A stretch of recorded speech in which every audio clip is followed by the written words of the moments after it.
করি তামাম বাংলার জমিনে পাক ভারতবর্ষে কোন নবী এবং কোন রাসূল ইসলাম নিয়ে আসেন নাই। এই বাংলা পাক ভারতের মধ্যে ইসলাম নিয়ে এসেছিলেন সর্বপ্রথম বাংলার জমিনে কদম রাখেন হযরত শাহজালাল রহমাতুল্লাহ আলাইহি। জোরে জোরে বলুন মারহাবা। কে এসেছিলেন? শাহজালাল।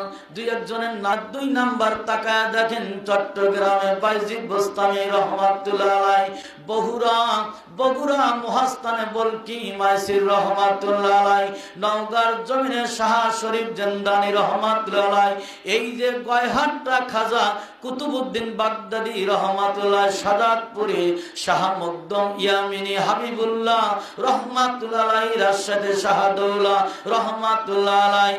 এ মুসলমান 317 জন হক্কানি ওলি আউলিয়া গণ